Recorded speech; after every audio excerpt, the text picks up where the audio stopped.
္ဂလာပါခင်ဗျာ2014ခုနှစ်နိုဝင်ဘာလ6ရက်ကြာသပတေးနေ့ Arvision မြန်မာပိုင်းသတင်းအစီအစဉ်စတင်နေပါပြီခင်ဗျာဒီကနေ့တင်ဆက်ပေးမယ့်သတင်းတွေထဲမှာဒီကနေ့အတွက်ထူးခြားတဲ့မြန်မာနဲ့နိုင်ငံတကာသတင်းတချို့ကိုတင်ဆက်ပေးမှာဖြစ်ပါတယ်ခင်ဗျာ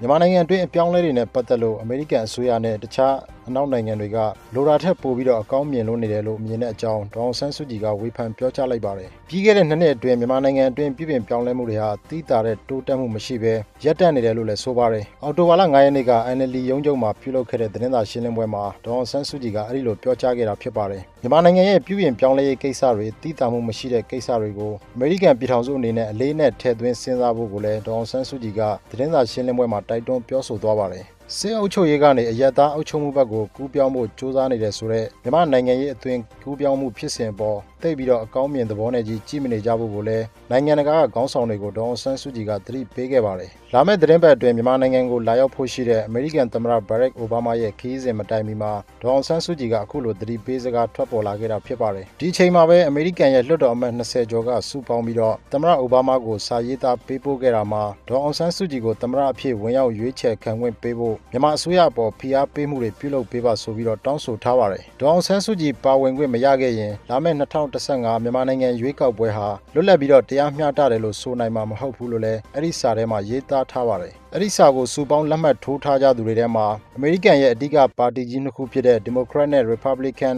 ပါတီကြီးနှစ်ခုစလုံးကသူတွေပါဝင်တဲ့အကြောင်း BBC သတင်းမှာဖော်ပြထားပါတယ်ခင်ဗျာ။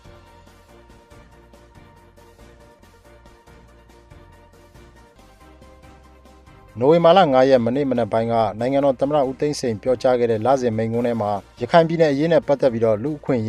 ရေးကြီးကြောင်းမှတ်ချက်ပြုပြောခဲ့တဲ့အတွက်ရခိုင်နိုင်ငံရေးသမားတွေကသမ္မတဦးသိန်းစိန်ကိုဝေဖန်ခဲ့ကြတဲ့အကြောင်းမြစည်းမသတင်းတရက်မှာဖော်ပြထားပါတယ်။သမ္မတပြောသွားခဲ့တဲ့မိန့်ခွန်းထဲမှာရခိုင်ပြည်နယ်အရေးနဲ့ပတ်သက်ပြီးတော့ဒီရခိုင်ပြည်နယ်မှာနေထိုင်တဲ့လူအဖွဲ့အစည်းနှစ်ခုအကြားပဋိပက္ခတွေထပ်မံမဖြစ်ပွားအောင်ကြိုတင်ကာကွယ်မှုတွေဆောင်ရွက်ထားပြီးတော့ဘယ်လူမျိုးဘယ်ဘာသာဝင်မဆိုလူသားတဦးအနေနဲ့ရသင့်ရထိုက်တဲ့လူကုန်သိက္ခာနဲ့လူအခွင့်အရေးကိုရရှိဖို့အရေးကြီးတယ်လို့ပြောသွားခဲ့တာဖြစ်ပါတယ်။သမ္မတရဲ့အခုလိုမပြောစဘူးပြောကြားလာတဲ့မိန့်ခွန်းကြောင့်ဒီရခိုင်နိုင်ငံရေးသမားတွေကနိုင်ငံသားအခွင့်အရေးကိုထိခိုက်လာပွဲရှိတယ်ဆိုတဲ့အကြောင်းပြချက်နဲ့သမ္မတပေါ်ဝေဖန်လိုက်ခြင်းဖြစ်တယ်လို့လည်းသိရပါတယ်။ရခိုင်ပြည်နယ်အရေးနဲ့ပတ်သက်တဲ့သမ္မတဦးသိန်းစိန်ရဲ့ပထမဦးဆုံးမိန့်ခွန်းမှာရိုဟင်ဂျာတွေကိုတစ်ဖက်နိုင်ငံကခိုးဝင်လာသူတွေလို့ဆိုပြီးတော့ဒီအရေးယူဖို့နဲ့တတိယနိုင်ငံတစ်ခုကိုပို့ဖို့ဆိုပြီးပြောကြားခဲ့မှုပါတယ်။ဒါကြောင့်ဒီချိန်သမ္မတပြောသွားတဲ့မိန့်ခွန်းဟာလာမယ့်သတင်းပတ်အတွင်းမြန်မာနိုင်ငံကိုလာရောက်ဖို့ရှိတဲ့အမေရိကန်သမ္မတအိုဘားမားရဲ့ခရီးစဉ်ကြောင့်သမ္မတဦးသိန်းစိန်ကအခုလိုလူအခွင့်အရေးရှေ့တန်းတင်တဲ့စကားလုံးနှစ်လတွေကိုဂရုတစိုက်ရွေးချယ်သုံးနှုန်းပြသွားတာဖြစ်နိုင်တယ်လို့နိုင်ငံရေးလေ့လာသုံးသပ်သူတွေကဝေဖန်ကြပါတယ်။နိုင်ငံရေးစီးပွားရေးအမေရိကန်နဲ့ဒီဥရောပသမဂ္ဂတို့နဲ့အလျင်အမြန်ပူးပေါင်းဖို့အတွက်မြန်မာအစိုးရကအလိုရှိနေတာကြောင့်လို့လည်းသုံးသပ်ကြပါတယ်ခင်ဗျာ။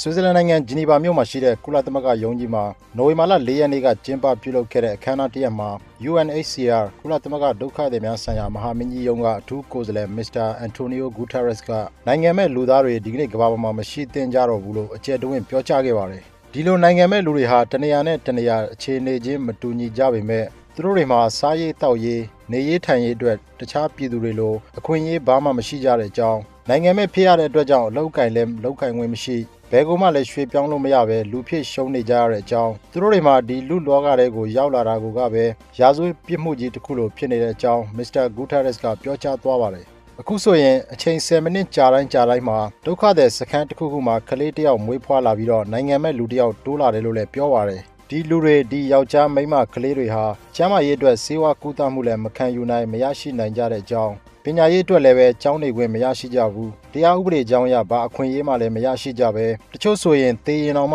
သေစင်ရေးလက်မှတ်ထုတ်လို့မရတဲ့အကြောင်းဒီလိုအဖြစ်မျိုးတွေဟာအခု21ရာစုမှာဘယ်လို့မှလက်ခံနိုင်စရာမရှိပါဘူးလို့မစ္စတာဂူတာရက်စ်ကပြောကြားသွားပါတယ်အခုကုလသမဂ္ဂအဖွဲ့ကြီးကထုတ်ပြန်လိုက်တဲ့စီးရင်စရာတွေထဲမှာမြန်မာနိုင်ငံရခိုင်ပြည်နယ်ကရိုဟင်ဂျာတွေကတသန်းနီးပါးရှိပြီးတော့အများဆုံးဖြစ်နေတယ်လို့ဆိုပါတယ်1991-92 ခုနှစ်မှာမြန်မာအစိုးရရဲ့ဖိနှိပ်မှုတွေကြောင့်ဘင်္ဂလားဒေ့ရှ်နိုင်ငံဘက်ကိုရိုဟင်ဂျာတွေသိန်းနဲ့ချီပြီးတော့ထွက်ပြေးခဲ့ကြရတယ်လို့လည်းဆိုပါတယ်။အဲဒီနောက်2012ခုနှစ်လူမျိုးရေးအကြမ်းဖက်မှုတွေထပ်မံပေါ်ပေါက်ခဲ့ပြီးတဲ့နောက်မှာတော့ထောင်နဲ့ချီပြီးတော့ထွက်ပြေးသွားခဲ့ကြလို့အခုခါဆိုရင်ရခိုင်ပြည်နယ်ထဲမှာဒီနိုင်ငံသားအဖြစ်ပယ်ဖျက်ခံထားရတဲ့ရိုဟင်ဂျာဥယေ 8 သိန်းနဲ့ 1 သန်းကြားနိုင်ငံမဲ့ဖြစ်နေတယ်လို့ဆိုပါတယ်။အဲ့ဒီနောက်နိုင်ငံမဲ့ဥယျာဉ်ဒုတိယအများဆုံးအဖြစ်နဲ့ကတော့အာဖရိကတိုက်အနောက်ပိုင်းက Ivory Coast နိုင်ငံဖြစ်ပြီးတော့အဲ့ဒီမှာနိုင်ငံမဲ့9 သိန်းလောက်ရှိနေတယ်လို့လည်းဆိုပါတယ်။ကုလသမဂ္ဂရဲ့အဲ့ဒီထုတ်ပြန်ချက်ထဲမှာထိုင်းနိုင်ငံဟာနိုင်ငံမဲ့တွေတတိယအများဆုံးနိုင်ငံအဖြစ်ဖော်ပြထားပြီးတော့နိုင်ငံမဲ့ဥယျာဉ်9 သိန်းလောက်ဒုက္ခရောက်နေကြတယ်လို့ဆိုပါတယ်။အဲ့ဒီနိုင်ငံတွေအပြင်ဆီးရီးယားနိုင်ငံမှာကတ်လူမျိုးတွေဟာ